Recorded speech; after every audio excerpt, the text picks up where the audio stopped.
A continuación, tenemos el placer de presentar al profesor Pietro Ameglio. Él es catedrático de la UNAM, de la Universidad Nacional Autónoma de México, y hoy, previo al foro, pues nos hizo varios cuestionamientos sobre lo que queríamos trabajar en el evento, lo que queremos enfatizar y hacia dónde queremos dirigir este tema de voluntariado y construcción de paz. Hay múltiples reflexiones al tema, y estoy seguro que él va a tener muchísimas, pero esto hace parte del ejercicio. Le hago una breve introducción para los organizadores del foro. Es un placer contar con el profesor Ameglio. Él es académico y activista social, nacido en Uruguay y nacionalizado en México. Siempre ha combinado el trabajo intelectual, teórico, con prácticas concretas de acción directa, no violenta y promoción social. Licenciado en Historia por la UNAM, con maestría en Historia Contemporánea, Identidad y Cultura en la Universidad Autónoma de Morelos. Especializado en Educación y Cultura para la Paz, Filosofía y Técnicas de No Violencia en Movimientos Sociales, Epistemología y Construcción de Conocimiento, catedrático de la Facultad de Filosofía y Letras de la UNAM y Universidad del Claustro del Sor Juana. En la UNAM ha impactado las cátedras extraordinarias de Henry David Thoreau y el exilio español sobre el gandhismo y no violencia. También es miembro fundador del Servicio Paz y Justicia, en 1987, del Movimiento por la Paz con Justicia y Dignidad en 2011 y del Taller de Artes y Oficios Caminando Unidos, en 1993, con niños y jóvenes en situación de calle. Ha participado en experiencias de educación popular autónoma en zonas indígenas y de marginación urbana. Desde hace muchos años ha formado parte de diferentes movimientos de resistencia por luchas ambientales, de justicia de paz, por derechos humanos en México y en el exterior. También ha impartido numerosos talleres, cursos, conferencias y publicado artículos en presas y revistas internacionales y nacionales. Por favor, recibamos con un fuerte aplauso al profesor Pietro Ameglio.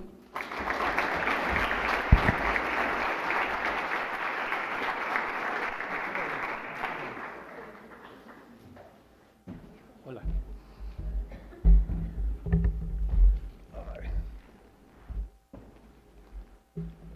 Pensaba hablar con el micrófono abajo, un poco más cerca, pero es muy ancho el auditorio.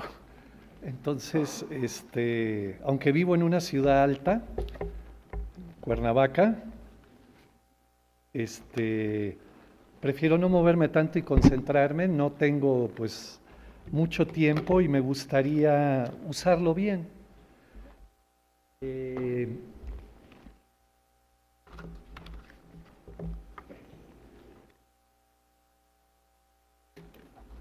Acepté bastante rápido venir porque había estado aquí hace unos 4 o 5 años, en Uniminuto, en una experiencia de redes de no violencia nacional, en un encuentro que fue tremendamente rico, la mayoría de la gente muy volcada al activismo social. Tomo Colombia igual que Ecuador, un país que he estado varias veces, acabo hace poco de estar, como lugares donde siempre he aprendido mucho, sobre todo de la gente joven. Por eso cuando me escribió Indira, luego Mónica, etcétera, dije no, quiero seguir aprendiendo, escuchando.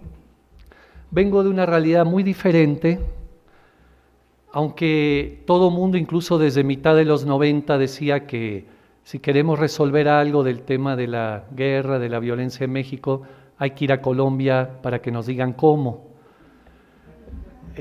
Combato mucho ese pensamiento mágico y mecánico de compartir recetas que he visto que hacen enorme daño, pero sí pudiendo ubicar diferente el plano real, para mí es motivante venir aquí a escuchar el compromiso de ustedes y las acciones desafiantes en el tema de paz y no violencia. Y lo digo en serio, no como un discurso. Lo primero que le dije a Indira, ¿quién les dijo de invitarme? Porque varios y algunos me conocen como una absoluta plaga. Y no voy, como decimos en México, a darles el avión ni a tole con el dedo, o sea, vengo a tratar de hablar con claridad, las reflexiones, no a hacer catecismo, no a decirle a nadie qué hacer o qué está bien o mal, pero sí a compartir reflexiones de pues casi 30 años y de una situación de enorme violencia social, con hechos sociales de guerra como los últimos 5 o 6 años en México. Una muy mal llamada guerra al narco por parte del gobierno. En realidad es una guerra entre bandas por controlar un territorio, a partir de una mercancía ilegal, que es la droga, pero que tiene alrededor no menos de 22, 23 tipos de delitos diferentes, y la droga representa aproximadamente el 60% del negocio. Con el otro 40% daría y sobraría para seguir igual. Y en cada bando hay identidades sociales empresariales, gobierno local, municipal, estatal, ejército, policía, bandas de delito organizado y sociedad civil. O sea, no es una guerra del gobierno bueno contra los malos, sino es una guerra donde están en esas bandas para controlar un territorio en una gran expansión capitalista. Si alguien cree que el capitalismo está en crisis, habría que revisar mejor cifras. Está en una transmutación, pero está en un proceso de enorme expansión monopólica. Y entonces, esa realidad, yo quisiera que en esta parte, sobre todo, no contamine la reflexión que vamos a tener, porque correría el riesgo de traspolar cosas que son diferentes. Pero sí, me interesa, pues así de inicio por lo menos, me gustaría basarme sobre todo, y así pensé que iba a llegar, en el sentido de hablar a la gente joven sobre todo, y gente joven, como dicen los budistas, despierta. Hablaron muy bien Miriam, Mónica, Indira, en fin, todos los que me antecedieron, en el sentido de un pensamiento más crítico alrededor del tema de la paz. La palabra paz es una palabra absoluta, única, que no ayuda a entender la realidad, igual que guerra, igual que violencia o no violencia. Son palabras que necesitan apellidos. Si no sirven, como dice San Pablo, no hago el bien que quiero, sino todo el mal que no quiero. A ver si se entiende la idea. Entonces, quisiera, más que una parte del tema del voluntariado y la acción directa no violenta sobre la ASBI, creo que es lo que va a seguir y lo de mañana, no voy a ir tanto por ahí, pero voy a tratar de hacer una reflexión sobre lo que creo que es muy importante para cambiar la realidad y a uno mismo, que tiene que ver con la construcción de conocimiento, la epistemología de la paz, la pedagogía y la acción de la paz, pensando sobre todo en gente joven que mete el cuerpo en el tema de la paz. Quiero dejar un ratito para preguntas de estos 45 minutos más o menos, porque si no me sentiría mal. Pertenezco a un colectivo que se llama Pensar en Voz Alta, y es un estilo de vida, de trabajo, de reflexión, que tiene que ver con que vamos a construir juntos un tipo de conocimiento útil para cambiar mejor la realidad. O sea, no vengo a hacer catecismo, ni a decirle lo que está escrito en los libros. Y parto de la base, una que es muy importante: no es lo mismo tener información que tener conocimiento. Y esto es una cosa sagrada para empezar a situarse en la realidad. Llenarse la cabeza de información, leer 1000 libros, tener la pared llena de diplomas, no garantiza mínimamente tener una identidad social que acumula conocimiento. Porque esa información, la mayoría de las veces, el orden social la construye como ruido. Está construida para que no entienda la realidad. Una gente que dice, voy a poner todo el día CNN para ver qué pasa en Afganistán.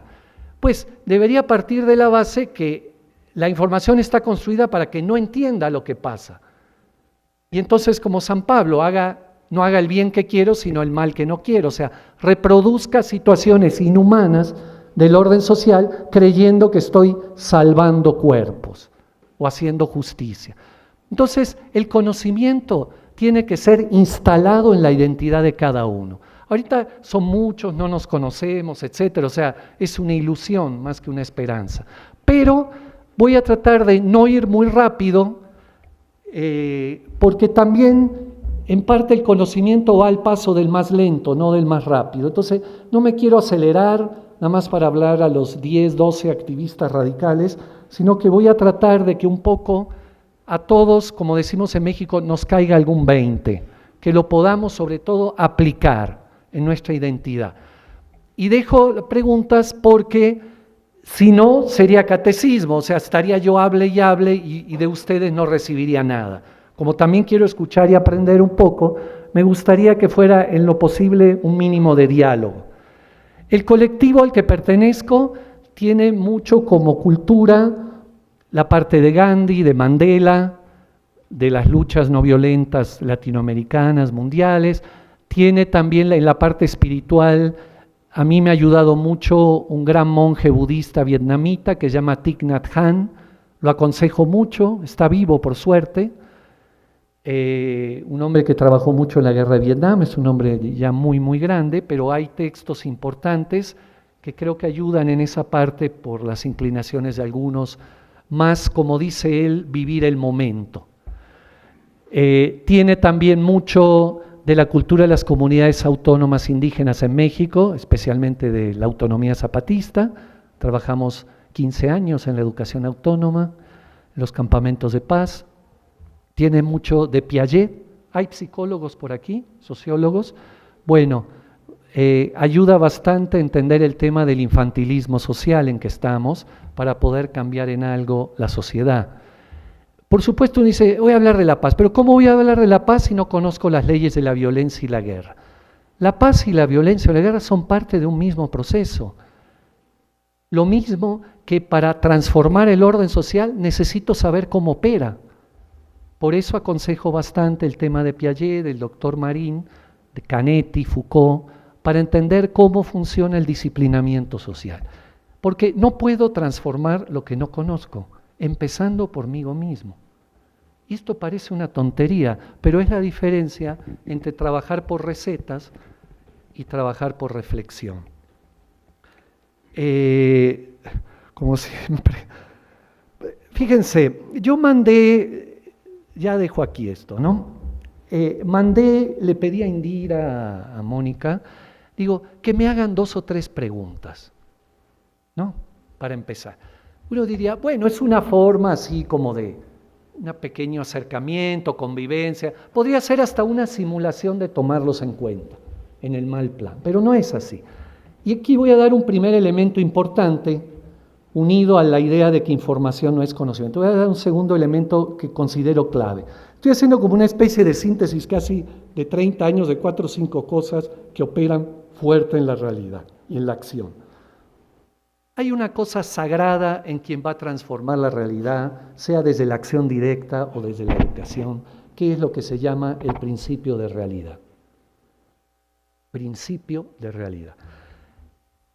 Construir mal el principio de realidad, que es un poco el sentido del foro sobre el tema de las redes, es la garantía de que en el mejor de los casos las acciones no van a funcionar, en el peor de los casos va a haber algún suicidio en el camino, entre comillas.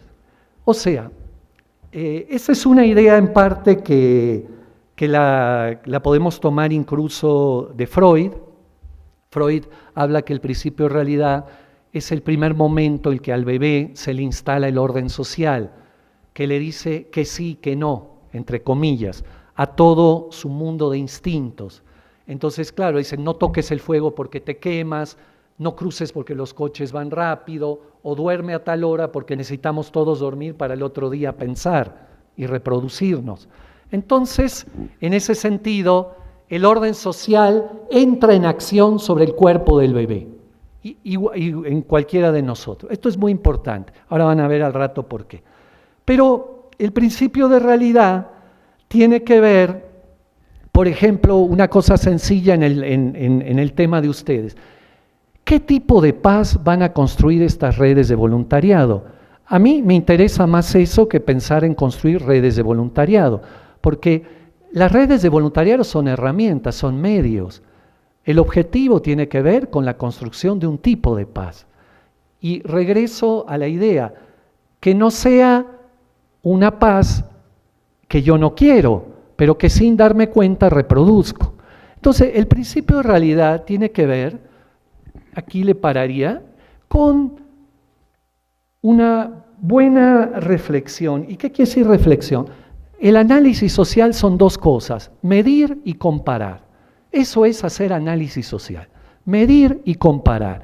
Entonces, es muy importante que antes de pensar la ASBI o qué va a hacer o algo, que se explique y se reflexione con rigor, porque entre comillas tengo un poco la desgracia y la suerte de tener las dos cosas, una parte teórica, académica fuerte de muchísimos años y una parte fuerte de activismo. Soy maloso, he estado en cosas fuertes, etc. Entonces, por la vida, no porque uno quiera. Entonces, el principio de realidad de un buen diagnóstico sobre hacia dónde y cuál paz vamos a construir es muy importante para el tema en el que están y, por ejemplo, para la ASBI de diciembre. Y esto se tiene que discutir y no dar por hecho. El error más grande es creer que todo el mundo piensa igual y lo damos por hecho. Y esa es un poco la maldad que vine a hacer. Voy a hacer algunas preguntas incómodas al rato, ahora, mañana, cuando me dejen. Dije que a lo mejor esta noche regreso para felicidad de mi esposa y de mi niño de 12 años. Porque, fíjense, yo escuchaba con mucha atención antes y me pareció muy importante. Y se hablaba, por ejemplo, me impresionó y me identifiqué en muchas cosas que dijeron y la complejidad del tema de la paz. Se habló de la experiencia del M-19 y que se está trabajando con 4 cooperativas y que en el 90 entregaron las armas. Pero sería interesante preguntar dónde están los que entregaron las armas, porque yo tengo noticia que mataron a muchísimos. Entonces, uno dice, sí, ahorita hay 4 cooperativas, pero ¿y dónde están los que entregaron las armas? Entonces, ¿qué quiere decir? ¿Que está mal entregar las armas? No. Yo trabajo con comunidades autónomas indígenas, por ejemplo, el zapatismo está armado, pero sus acciones son absolutamente gandianas y no violentas. Si alguien quiere buscar un ejemplo del programa constructivo gandiano mundial, el zapatismo es el primero con la autonomía. Educación autónoma, salud autónoma, junta de buen gobierno, producción, relaciones de consenso de asamblea increíble, con enormes dificultades y fragilidades y defectos. No voy a exaltar nada ciegamente. Sin embargo, yo digo, bueno, jamás le he dicho, le diría ni al zapatismo que se le ocurra entregar las armas.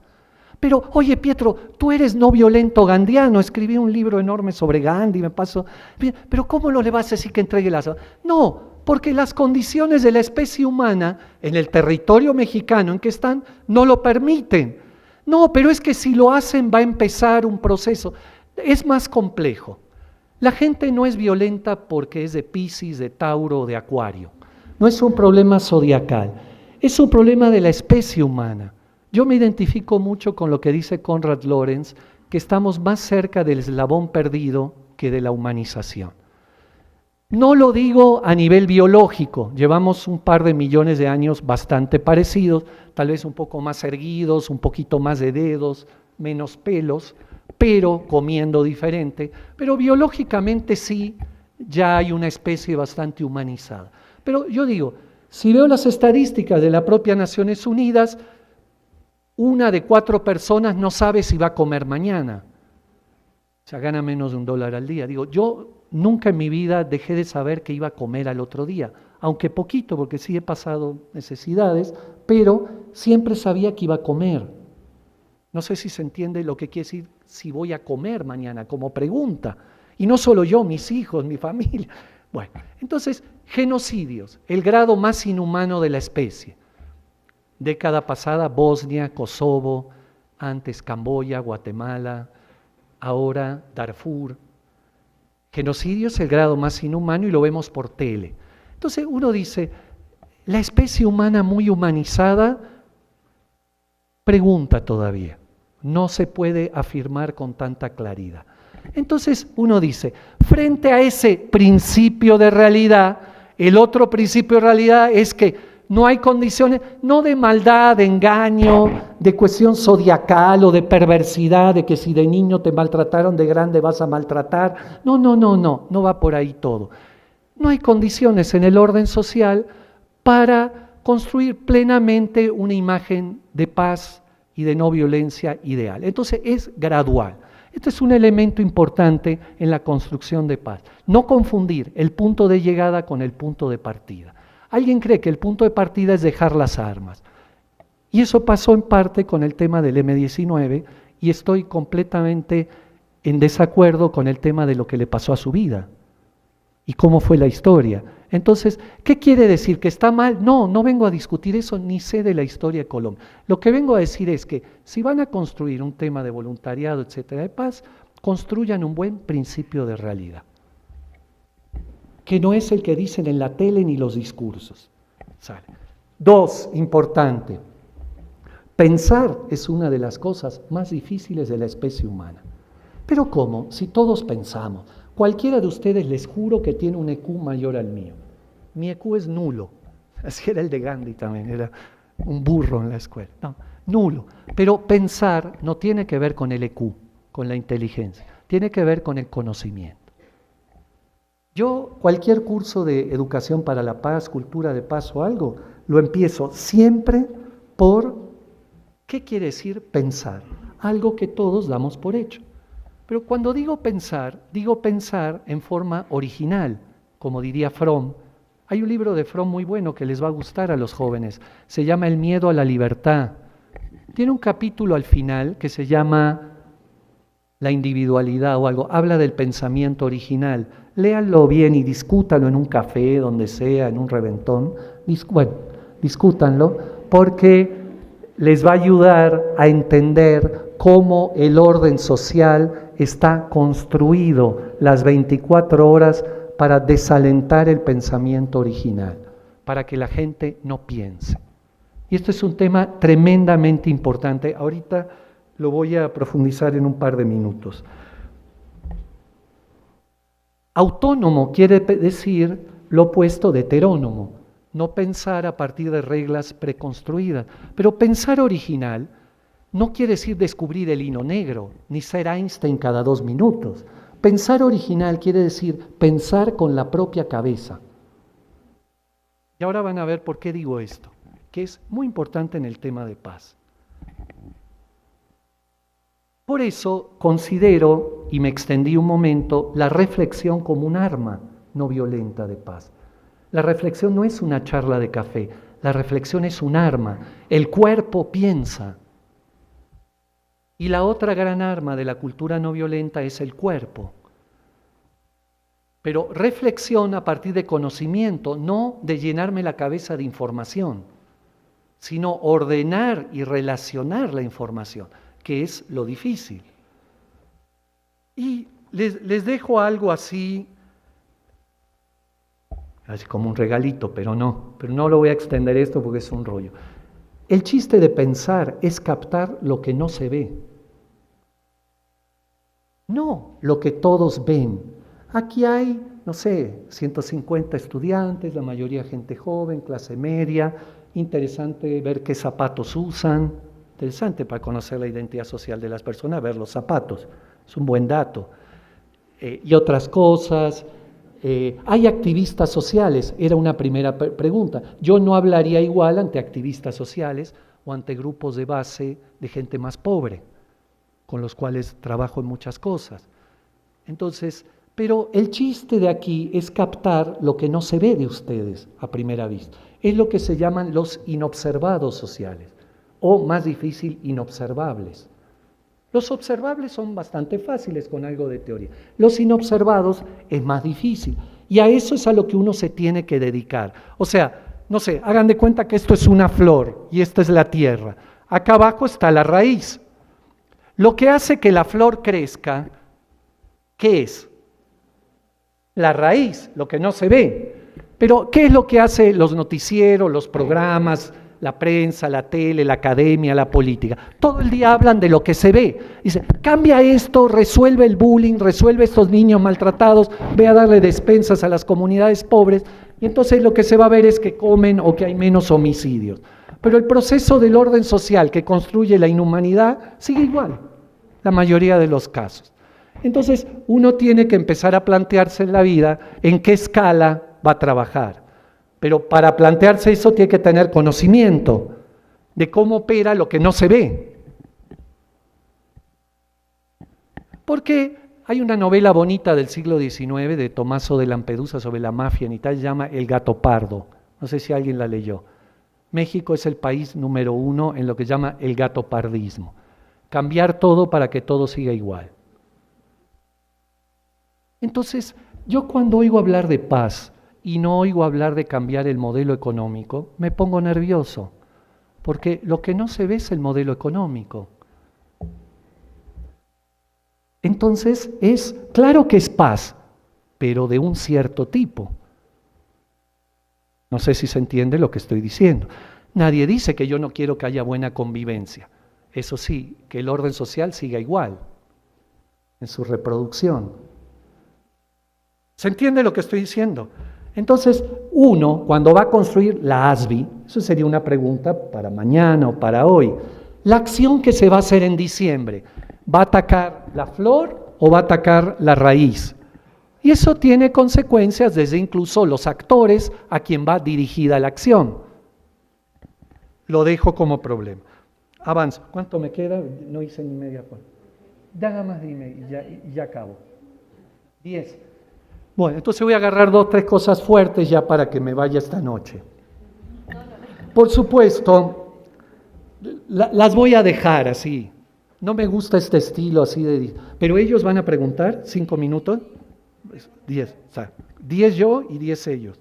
5 y 10. Ah, ok, sale, está bien. Entonces, un par de bombas y a dormir. No es lo mismo voluntariado que voluntarismo. La voy a hacer muy breve esta, pero es muy fuerte.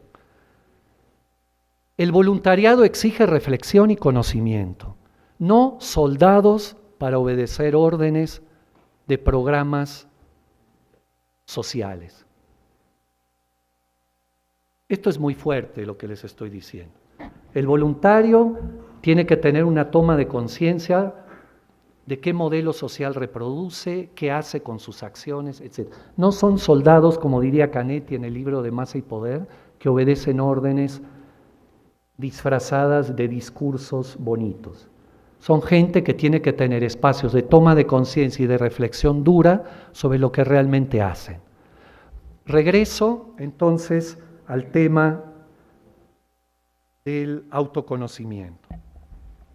Una pregunta muy importante es preguntarse por qué soy como soy o quién piensa en mi cabeza. Ese es un tema fundamental para cualquiera que trabaje en el cambio social. ¿Quién piensa en mi cabeza? Porque les guste o no, más del 90% de lo que hacemos y decimos y pensamos, repetimos lo que otros dicen. No es un pensamiento surgido de una reflexión original. Surge de repetir mecánicamente ideas que otros colocan como principios absolutos a partir del infantilismo social en mi cabeza. Y que yo asumo y digo, porque lo dijo el Papa, porque lo dijo el líder social, porque lo dijo Gandhi, porque lo dijo el presidente. Sepan bien, da lo mismo obedecer a Gandhi que a Hitler, porque el problema es la obediencia ciega a la autoridad.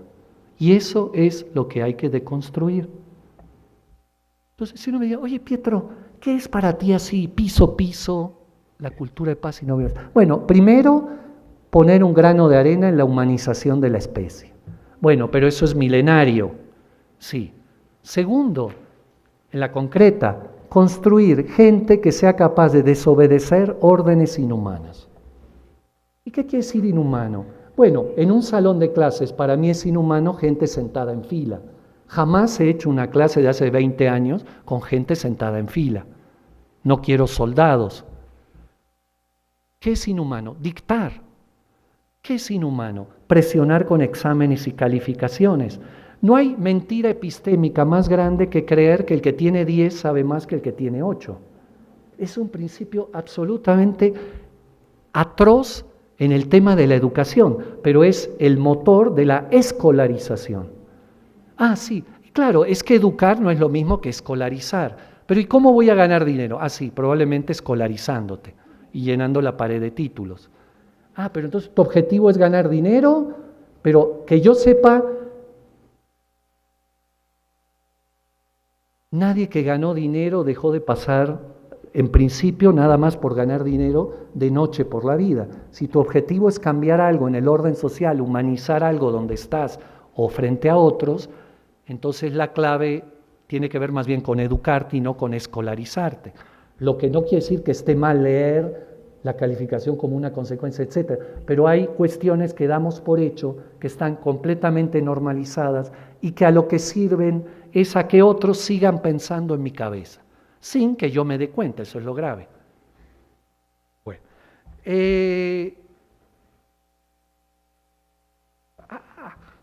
Bueno, bueno, voy a acabar con una frase de Hannah Arendt, me gusta la idea, pero que sea claro, no es lo mismo construir paz que educar para la paz que cultura de paz. Cuidado. Entonces a la ASBI les voy a preguntar, ¿la acción que van a hacer es de cultura de paz, de educación para la paz o de construcción de paz? Porque construcción de paz es una palabra pesada y tiene que ver con condiciones de guerra y de violencia. No se construye paz, digo, en una familia bucólica de Noruega. Se tiene que construir, eso tiene que ver con cultura de paz. Nosotros, ustedes, en México, aquí, etcétera, vaya que tenemos tareas de construcción de paz.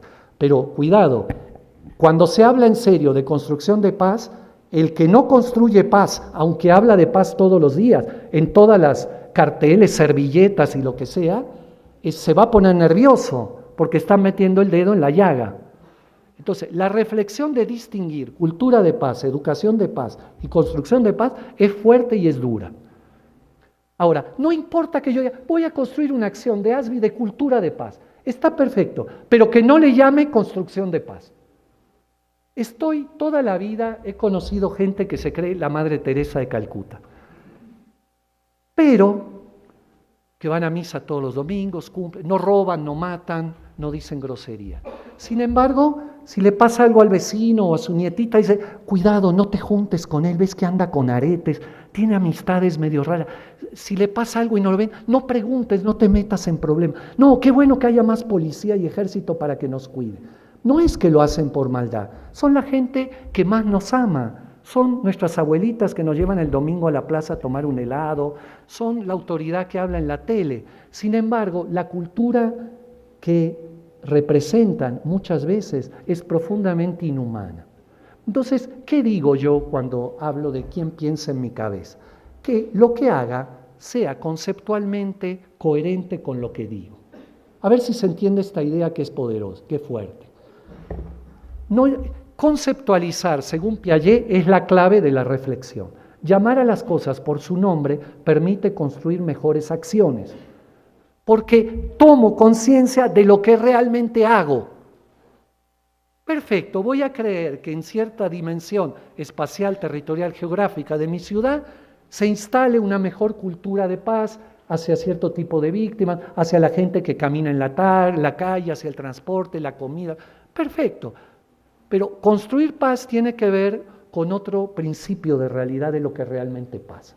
A ver si se entiende lo que estoy diciendo. Entonces, por eso digo, es muy difícil hablar de construcción de paz, no de cultura de paz, de construcción de paz en un modelo económico como el que tenemos por lo menos en México. En mi vida jamás diría ni nadie medio o más radical que el gobierno de México quiere la paz. Jamás. Nadie podría, ni el gobierno mínimo, se atrevería a decir eso, porque el modelo económico es la absoluta antítesis de construir paz. Es un modelo tremendamente expropiador de recursos naturales, de mineras, de ríos, de bosques, de trabajo, de explotación laboral, etc. Entonces, el discurso de paz cultural, que haya talleres para madres solteras, que haya una despensa para una abuelita que no puede mantener a sus nietos y los papás no están porque están migrantes en Estados Unidos, está bien. Yo no estoy diciendo que esté mal, pero cuidado, construcción de paz es otro tema. Tiene que ver con raíces más profundas de la violencia y de lo económico. ¿Se entiende nada más la idea? Les deseo que, bueno, ya ni sé qué va, pero hay una idea que usamos que estaba en sus textos y aquí la dejo. Es importante cultivar, además de la reflexión, la capacidad de indignación moral ante la realidad.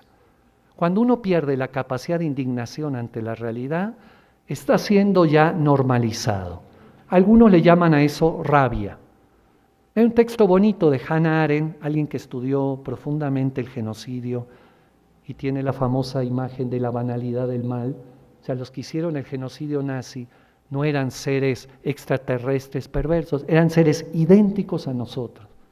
Y ese es otro tema fuerte, porque el genocidio es la acción de muchos sobre pocos, no como dicen los libros de historia, que unos pocos locos alrededor de Hitler mataron a 6 millones de judíos y 1 millón de gitanos.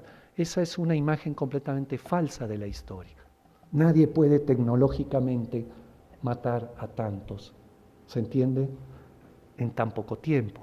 No, el genocidio es la acción de muchos, de la sociedad italiana, alemana, austríaca, norteamericana, mexicana, japonesa, húngara, checoslovaca, sobre unos pocos. ¿Y cuántos son los pocos? 6 millones judíos, 1 millón de gitanos, medio millón de comunistas, sindicalistas, protestantes, minusválidos, ¿se entiende? Entonces hay que dar vuelta la imagen de la historia. Eso es básico para indignarse ante la realidad. Y Hannah Arendt, en este libro que se llama Sobre la violencia, que seguro lo leyeron por ahí en sus clases, tiene una idea muy bonita, que es que la rabia no es un sentimiento mecánico. Nadie tiene rabia porque ve a un niño en el semáforo pidiendo dinero. Nadie tiene rabia porque hay un terremoto. La rabia es una construcción social, la indignación. Entonces, ¿cómo se construye? Con conocimiento. ¿Qué es lo que me va a indignar? Ver lo que no quieren que vea. Un discurso y otra realidad. Claro, eso cuando digo voy a construir una acción, hace mucho más compleja la decisión de qué tipo de acción y a quién la voy a decidir. Porque el orden social me lleva, sin darme cuenta, a construir lo que quiere que construya para que todo siga igual. Entonces, en ese sentido, la invitación sería aumentar la capacidad de conocimiento, de reflexión, que no es lo mismo, y de indignación moral ante la realidad. Y de ahí van a salir las acciones reales, no simuladas.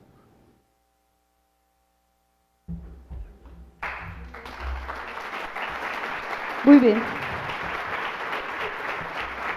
A Petro, vamos a hacer una invitación formal en este momento. Vamos a tener 5 minutos de discusión. Después de la discusión vamos a salir a tomar el refrigerio, porque si no el refrigerio y el almuerzo nos van a quedar muy juntitos y no, pues no la idea. Vamos a hacer una cosa, los invito a que en este momento, los que quieran, traten de cambiar su silla de posición. O sea, me parece interesante lo que resaltaba Pietro de el ejército que obedece, sigue lo que todos quieren seguir. Es una reflexión interesante en las aulas de clase y en los espacios donde formalmente estamos. Entonces, los que quieran cambiar su silla, de moverla, de transformarla, es la invitación. No somos un solo ejército, no somos un ejército, sino somos personas que piensan que están ahí, apostándole algo. Y también hago la invitación porque las personas que quieran hacerle a Pietro en estos momentos o alguna reflexión especial, lo hagan. Que te bajes del escenario y te metas en el público, ¿bueno? De eso se trata.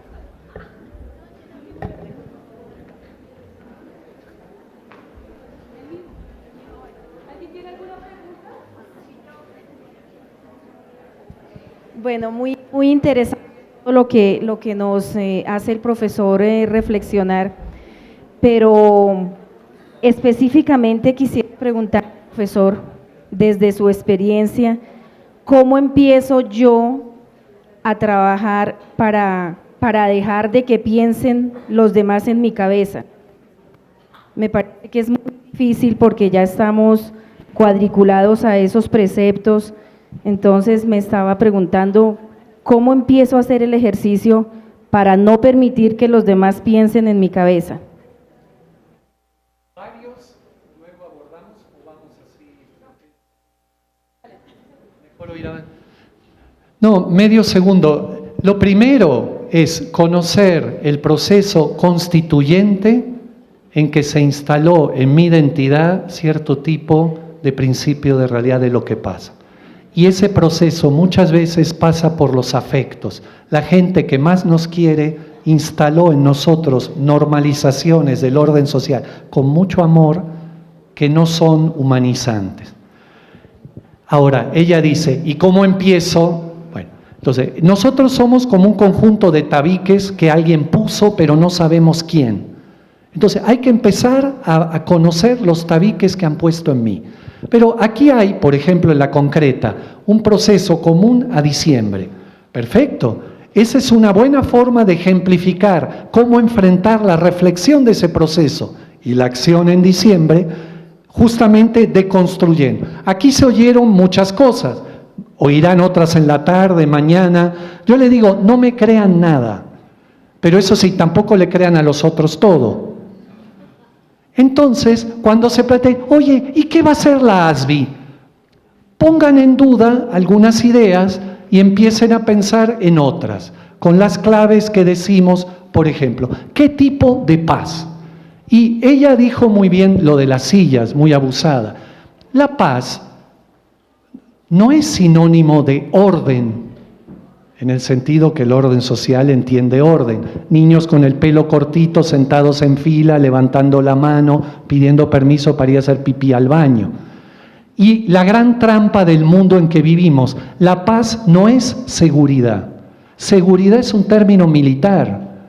Y todo mundo entrega cualquier valor con tal de tener seguridad en México.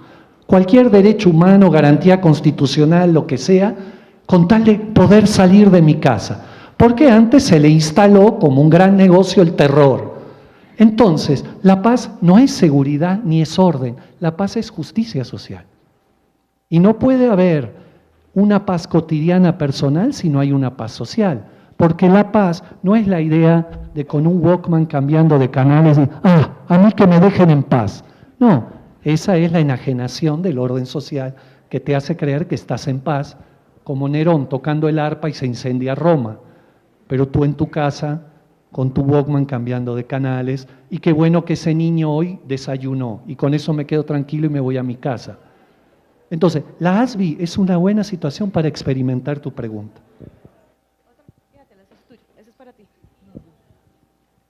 Mi nombre es Juanita Galvis y vengo invitada de la Fundación Bogotá Gota a Gota. Mi pregunta es respecto al principio de la introducción del discurso que hiciste, que dijiste que no sé por qué me invitaron, algunos dicen que yo soy una plaga y quiero saber qué trasfondo tiene eso. No, sigan todos varios, ¿no? No me dé la palabra. Sigue. Otra persona ya retomó. Bueno, yo tengo otra pregunta y es en relación, digamos que usted nos dice que a medida, digamos que nuestra misma sociedad, como somos sujetos, producto de una construcción social de varios conceptos, de varios términos, que desconocemos en parte en nuestra historia, por eso la repetimos constantemente, pero también yo quisiera plantearle a usted la pregunta, entonces, visto de esa manera, parte también que nosotros, digamos,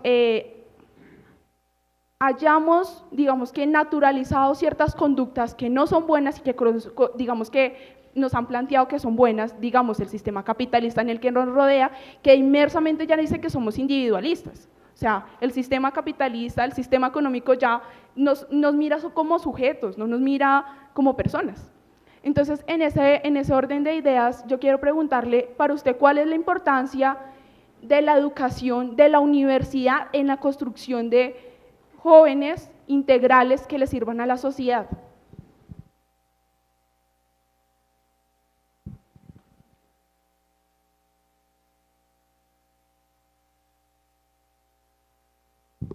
Buenos días. Yo creo que aquí hay voluntarios de diferentes organizaciones con diferentes objetivos. Y yo creo que el voluntario tiene una obligación muy importante de formador de seres humanos, porque en última somos personas, independientemente del objeto de trabajo que tengamos. Pero no solamente somos voluntarios cuando estamos construyendo, cuando estamos generando procesos de inclusión, sino somos voluntarios cuando estamos en el día a día de nuestras vidas. Siempre pensamos que la paz está por allá o lo tienen que hacer otros, pero la paz son con gestos sencillos como dar las gracias, reconocer las habilidades de las personas, trabajar en equipo, reconocer a mi familia, respetar al otro. Desde ahí se construye muchos de los factores que tienen que ver con la paz. Sabemos que vamos a construir propuestas o dar ideas para lo que viene el 5 de diciembre, pero es desde ya cuando salimos del auditorio que empezamos a generar esos procesos que construimos día a día con nuestra vida. Siempre preguntamos a las personas que están siendo ponentes y les preguntamos para que nos digan qué es lo que tenemos que hacer para construir la paz y sabemos que nosotros mismos tenemos ese chip, desde cómo reconocemos a las personas, como lo dice Carlos Escliar, son gestos mínimos que construyen y generan reconocimiento de personas, independientemente de dónde seamos. Lo digo porque me parece que es una filosofía que construimos desde el voluntariado nuestro, y quería simplemente preguntar, dijiste lo que era ser voluntario o voluntariado y no voluntarismo, a menos de que te hayas referido al voluntarismo como el soldado que simplemente obedece, que estoy totalmente de acuerdo. Cuando yo cumplo horas, cuando yo cumplo con algo por cumplir, pues no tiene nada que ver con el voluntariado. Creo que hay una diferencia muy marcada entre el servicio social y el voluntariado, y a veces el servicio social se mezcla con voluntariado, y el voluntariado de gente que reflexiona y piensa en construir con el otro. Gracias. Eso, elegimos, ¿no? Participativamente, o comemos o nos quedamos. ¿Cuántas más podemos por tiempo? ¿Más? Profe, acá. Acá. Te quería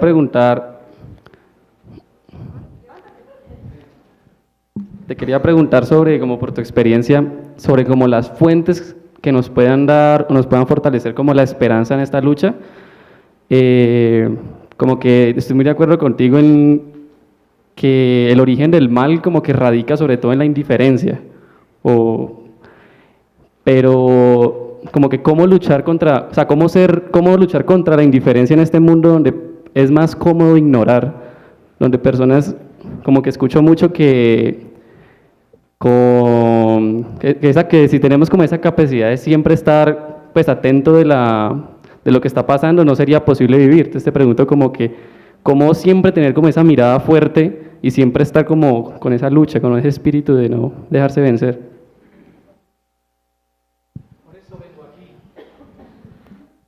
Claro, vengo a alimentar muy linda la pregunta.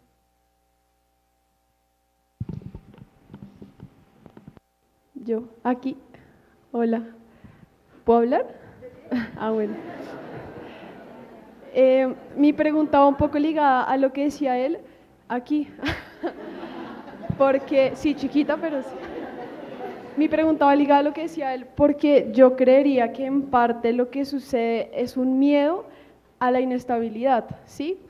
Porque cuando hablamos de deconstrucción, estamos hablando de que hay algo naturalizado ya establecido que es seguro, entre comillas, y vamos a deconstruirlo. Entonces, muchas veces yo pienso que las personas no deconstruyen, no porque no quieran, sino por ese miedo a ¿y ahora qué va a pasar? Entonces me preguntaba eso, como si realmente sí queremos deconstruir y si realmente estamos preparados para eso o cómo deconstruir, porque muchas veces lo que pasa es que es miedo a lo inseguro. Entonces, ¿qué hacer frente a ese miedo? ¿Sí? Es un poco ligado a lo que decía él.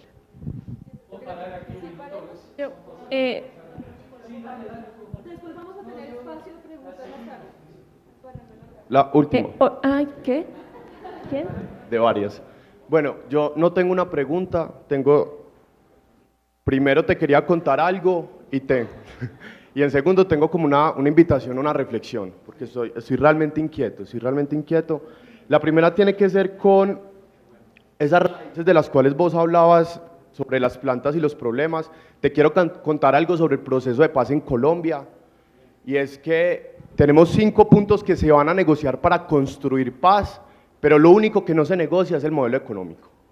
Entonces, primero.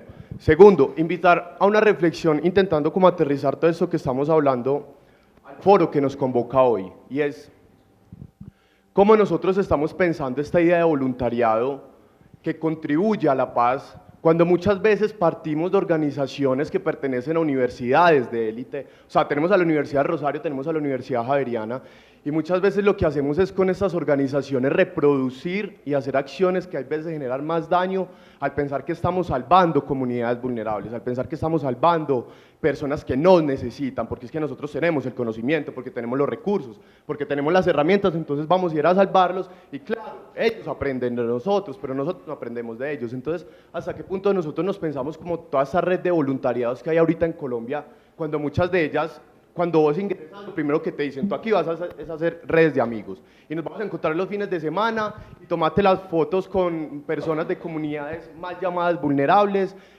y las publicas en las redes sociales, y ya, y estás ayudando, y con eso estás construyendo país, y con eso estás construyendo paz. Entonces, ¿hasta qué punto nosotros nos pensamos también en estas universidades y desde estas organizaciones a las cuales pertenecemos, que muchas veces no estamos reproduciendo esa desigualdad, que es una de las causas del conflicto, una de las causas de las guerras, y hasta qué punto no tomamos como una posición crítica ante eso que definimos como ayudar y aportar a la construcción de paz? Yo tengo una última pregunta. La última. Me gusta, fíjense, sí, yo veo, me gusta mucho la imagen de dibujar una margarita. No, dibujas una margarita, le pones una niña y pones raíces. Si yo viera lo que haces, ¿cómo te llamas? Yo, Lina Margarita. Si yo veo a Lina, digo, quiero ejemplificar de lo que estamos hablando todos.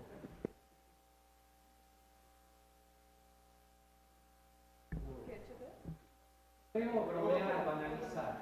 Fíjense lo que voy a decir, porque es bonito. Yo veo a Nina y digo, qué cabeza dura, qué insistente, no me coma, es una enemiga del pueblo que se quiere alimentar, que viene aquí, como diría el Evangelio, a ganarse el pan con el sudor de su frente.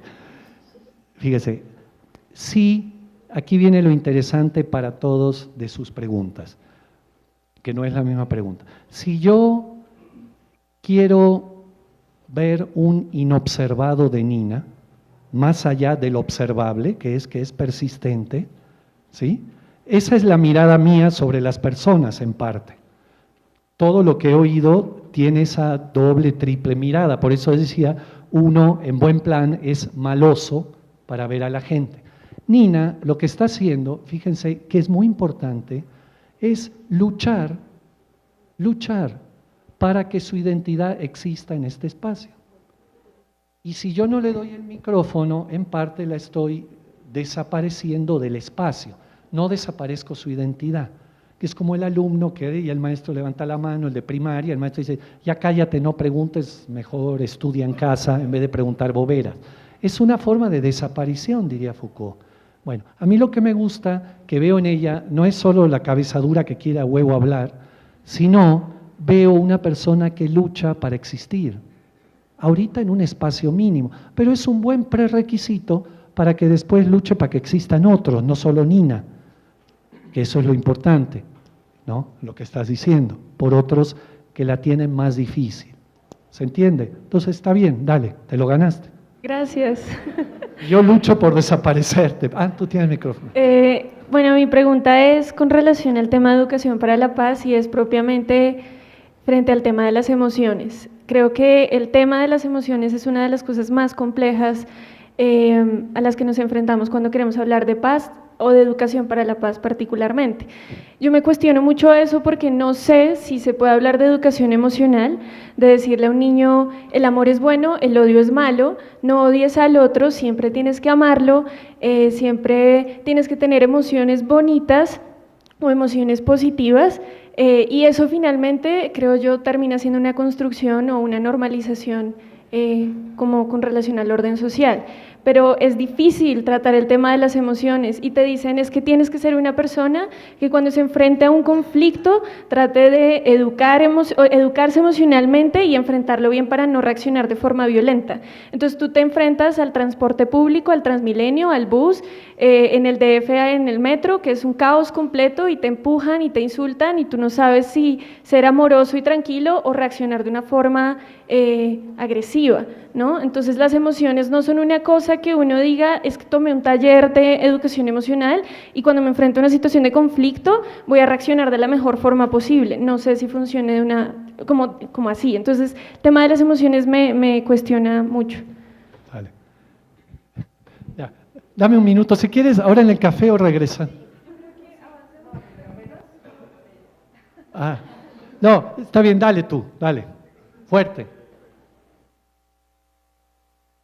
Yo no tengo problema, pero también no quiero exagerar el odio en el equipo organizador, entonces, hay otros, etcétera. Pues yo vine a esto, a escuchar Bueno, y a entender. yo soy estudiante de ingeniería industrial y lo que yo quiero ver es, primero, o sea, por qué yo veo como dos sectores que se ven influenciados por esta guerra, podríamos decirlo así. Mi pregunta es, digamos, traerlo al sector como industrial, al sector que nos presentaban aquí en la diapositiva. O sea, quiero preguntarte, ¿por qué desde tu experiencia, vos qué podrías decir, por qué los medios, por qué la sociedad trata de separar lo que es la guerra que estamos viviendo con ese sector empresarial, con ese sector en el que todos vemos, en el que todos interactuamos, si es la forma en cómo ellos representan digamos, su poder, diría yo así? O sea, ¿por qué lo desligan? ¿Por qué tratan de decirnos que el sector empresarial va por un lado y que la guerra es hacia los campesinos, que lo que se desplaza son a gente, digamos, del campo rural y no, digamos, aquí en la ciudad, las personas como nosotros, que nuestro medio de interacción con la sociedad son las empresas, son las organizaciones y es como el puente entre ellos y nosotros? O sea, ¿por qué lo tratan de separar? O sea, es mi pregunta. Sí, bien. No entendí del todo la parte, pero vamos a dar pistas. No, está muy bien, muy lindo como planteas, pero quizás me falta cierto contexto de qué quiere decir separar en Colombia. O sea, como aislar, como dejar marginado cierto grupo, como, ¿cómo te lo diría? Como dividir. Ok, está bien, está. Vamos avanzando. Miren, ha sido muy estimulante y está bien. Vamos a dejarlo como un proceso de un día y medio en que vamos a seguir reflexionando juntas y juntos, ¿no? Una cosa que huyo mucho es a banalizar cosas que tienen profundidad. Entonces, si yo digo 2 o 3 cosas fuertes, ahorita voy a decir alguna, y lo dejo ahí, es como darles recetas de cocina, de cosas, y entonces es el mismo catecismo que se hace desde el poder o desde la extrema izquierda, otras cosas. Lo que yo estoy tratando es de construir una reflexión colectiva, porque no se puede pensar solo. La idea de Descartes encerrado en una azotea en Ámsterdam y que de golpe se le ocurrió la duda metódica o algo, o de Hitler ideando y maquinando cómo matar 6 millones de judíos, es una idea completamente infantil de la historia y de las identidades. Para pensar se necesita que sea colectivo. Por eso la gente está sentada en fila en los bancos de escuela, para que no piense, porque nadie puede pensar con la nuca del que está delante. El primer prerequisito para pensar entre humanos es mirarse a los ojos. Si la gente está sentada para concentrar su atención en alguien que dicta verdades eternas y ve la nuca del de adelante, está claro que sus emociones, su capacidad de organización y pensamiento baja bajo tierra. Entonces, el orden social, repito, está construido para no pensar. Entonces, en forma original, sí para pensar, ¿qué voy a comer a la salida? Un cafecito, un capuchino, un jugo de naranja. Voy a comer un sándwich, un cuernito o una arepa. Pero eso no es pensar, eso es tomar ciertas decisiones sobre la cotidianidad y la sobrevivencia de la especie. Pero pensar, por ejemplo, si es qué tipo de ASBI vamos a construir el 5 de diciembre. Y es tremendamente complejo. ¿O quién piensa en mi cabeza? Pero la guerra es un gran negocio, primer elemento fundamental para entender. Es el segundo gran negocio del mundo, la industria armamentista, ¿no? Primero el petróleo y el narco no factura, a lo mejor si facturara sería el primero, pero no sabemos el monto del delito organizado. Sin embargo, la guerra es el segundo. Entonces, el orden social necesita cíclicamente construir situaciones de violencia social, donde todos abrevan en una forma o en otra de reproducir el capital. 2, desplazar población es uno de los ABC del negocio de la guerra. En México es brutal el tema del desplazamiento también, porque hay una enorme cantidad de territorios, 1/3 del país para minas. Y los pueblos originarios ahí no quieren la minera, entonces hay que desplazar población. Entonces, sí, bueno, después, pero me voy a agarrar, voy de atrás para adelante. Entonces, tú hablas de las emociones. igual que el tema de la guerra. Uno tiene que empezar a captar lo que uno fue construido con lo que Piaget llama pensamiento mágico religioso. Creer que la realidad surge como un hongo. Explotó la guerra en Colombia. Ciudad Juárez, la ciudad más violenta del mundo. Medellín, primera ciudad más violenta del mundo. Explotó un bombazo en Ucrania. Atentado en Darfur. Y sigue, Falcao se lesionó, se casó Shakira. Así es el noticiero. Un montón de noticias en planos morales, intelectuales, diferentes, epistémicos, colocadas una al lado de otra como hongos que de golpe surgen. Entonces, las emociones no surgen como hongos. Yo no soy así. La pregunta importante es, ¿por qué soy como soy? Y es una pregunta tremendamente importante, porque hay un proceso del orden social que construyó en mí mi forma de ser y yo no conozco. Pero el proceso fue construido a partir de una cultura de siglos, algunas de milenios, que opera con normalización de cosas. Entonces, dice ella, la idea de que el hombre no llora, la mujer, o sea, los 20.000, la idea de que lávate la boca antes y después de tomar algo, el cuchillo a la derecha, el tenedor a la izquierda, la idea de que los niños en fila, la idea de que el pelo corto es mejor que el pelo largo. Yo he hablado, bueno, en consejo universitario, fui 18 años coordinador de humanidades en La Salle. En consejo universitario, así todos los jefes de carrera, le digo, si vas caminando por una calle, de una acera pasa un chavo con el pelo rapado y en la otra un chavo de pelo largo con arete. ¿A qué acera te subes? Yo a la del pelo largo, sin dudar un minuto. ¿Por qué? Bueno, porque el pelo corto, estoy hablando de los hooligans de hace 15 años, ¿no? Reflexiones de atrás, pero igual, entraña una cultura. Y la idea de que el pelo largo, el arete limpio, etcétera, es una construcción social que en la inmensa mayoría de los casos no tiene nada que ver con la realidad. Es igual a la idea de que el que tiene 10 de nota sabe más que el que tiene 8. Es absolutamente falso, falso. Ah, tiene memoria corta mejor. Perfecto, evaluemos la memoria corta. ¿Adula mejor al maestro o la maestra o se porta bien y dice que sí a todo? Bueno, evaluemos esa conducta primaria, pero el conocimiento es otra cosa. ¿Se entiende? Entonces, fíjate, hay un enorme disciplinamiento de las emociones. Una cosa típica de lo que dijiste en las manifestaciones sociales. Está mal gritar. Por favor, no hay cosa más clara desde el bebé que el grito para manifestar indignación. Ah, sí, pero es que, sí, claro, la pequeña burguesía en su construcción social, de familia, de cosas, ha visto y tiene parte de razón que relacionarse a gritos es una forma un poco violencia, pero no es que esté mal gritar en sí mismo, es la primera expresión de un bebé en el mundo para existir, gritar, aquí estoy mamá, o no.